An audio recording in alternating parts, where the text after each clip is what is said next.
ground, you can see how massive is the bill. Shaggy crest. Feathered all the way from the thighs down to the tussie. And what you call the scientific name is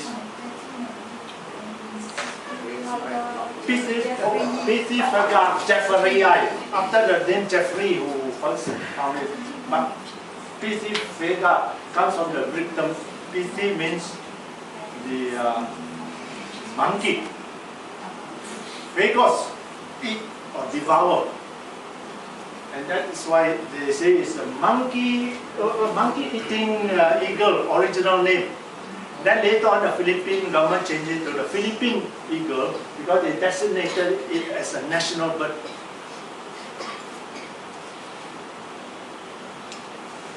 Another photo. You can see how, look at the size of the bill compared to the head. It just grab, you see they go in and grab the swimmer from the front. Snakes, small reptiles, hornbills, no problem for him. Yeah, you know how here it takes according to this Canadian.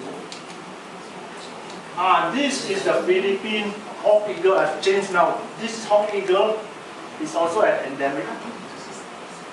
You will see that it's quite different from the Philippine eagle. You said that it doesn't have a crest. It has got all the stripes, very dense barring on the underneath of the wing coverts, and bars on the wing. We saw it, in flight.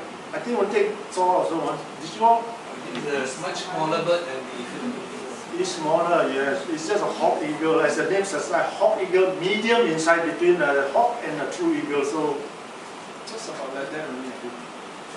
We saw it on 2 occasions when it was flying around. Quite high. So how big is the Philippine eagle? Oh, the Philippine eagle like that, no. From the ground, here, I'll give you another picture. I think I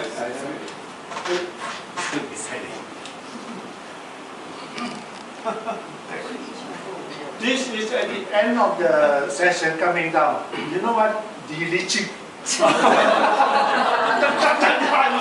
see, we'll take on it already. I think. I was holding my the woolen list socks also got it. But I think it's worth it. You just get 1 or 2 bites, then you get a highly endemic national bird. So you saw only one single individual that day? Yeah, one. But there are 2 or 3 breeding pairs in that Kitangla.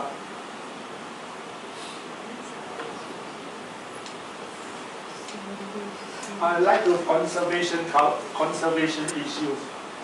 Deforestation, human settlement, shifting agriculture. Slash and burn. That is why you see, despite that it has been designated a forest, I show you Japan with the milk coming out and then you got sacks of agricultural produce. This is what you see inside Kitangla National Park. Yeah. Of course, it's banana, lots of maybe beans or whatever, I don't know. Potato, huh? What does it say?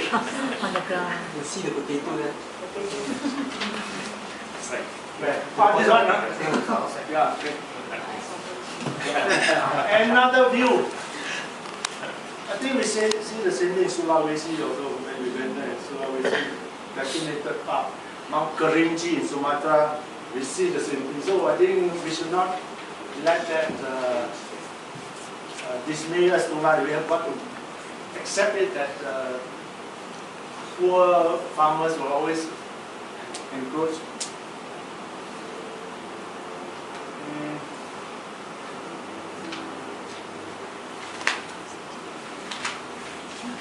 See what else one can see. Conservation issue.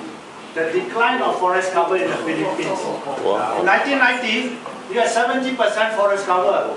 99, 18%. 2010, 6.6%. Natural forests I'm referring. The rest, they call it forest by secondary forest. or what Malaysia say we are in the forest, but it's all palm and this. Is that 1990 or 1900? 1900, sorry, 1999. No, No, the first one. The 70%. Oh, 1900.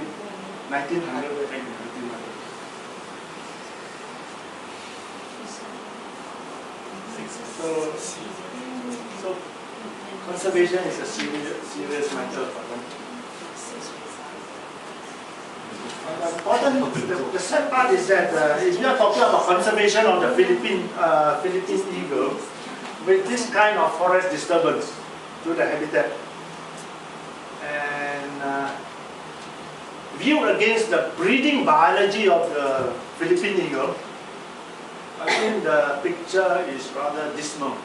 Because the Philippine eagle, the female takes 5 years, 5 years to be in breeding state. The male takes 7 years. Yes. And they one egg only at a time.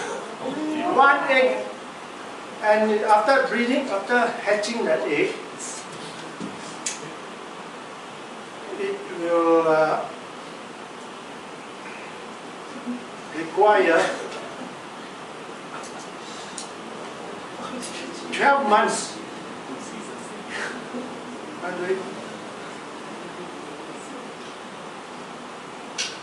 Punishment for catching, punishment for harming a Philippine eagle is 12 years in jail.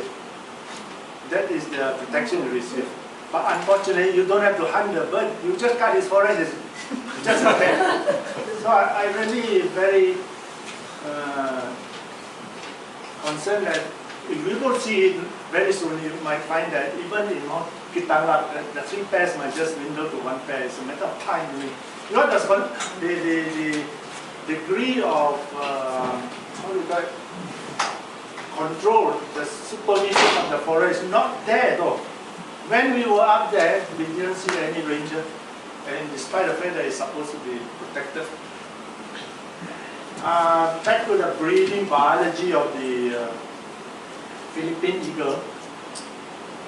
They breed in September in Mindanao, but in Luzon Island, they start to breed in mid-December. So why is it? There's a difference between mid-December and January. The book says that it could be because it is adaptation, weather adaptation. In Luzon, they kena the what you call the typhoon. July, August, September. So these birds postpone their breeding until December when it's drier. That is a speculation. Nobody knows why anyway. Why the difference about 3 months. Coming back to the conservation, and look, this is all the way up, to the mountain there, and you are seeing settlement. So it's too bad. Back to the breeding biology of the Philippine eagle. 2/3 of the incubation is done by the female. 1/3 of the time, male. And they can tell you now with precise figure because they have been watching the breeding of the Philippine eagle in this rehabilitation center, conservation center. So it's 2/3 and 1/3. And the female, very funny, the female, before the female starts to lay that single egg, the female will feel very weak. It behaves very lethargic. The wings will shiver. She doesn't feed at all. The wings droop, and she begins to drink a lot of water and calls continuously. And the conservation or the ornithologists call this behavior egg lethargy. Egg lethargy. Before the egg come out, this is coming from the Haribon Foundation. I'm not telling you a story. Come on. Egg lethargy. So in female, no feeding, sickly, drooping wings, lots of water drinking, and calls incessantly. Manja lah. Do you breed every year on sale? Pardon? You Once in every 5 years. I don't. Oh yeah, at least 1 in 2 years because after the session. On sale said male 5 years and 7 years, female 5 years, right? But after that, every year. After that, another Alternate year, full. Alternate year. Yeah.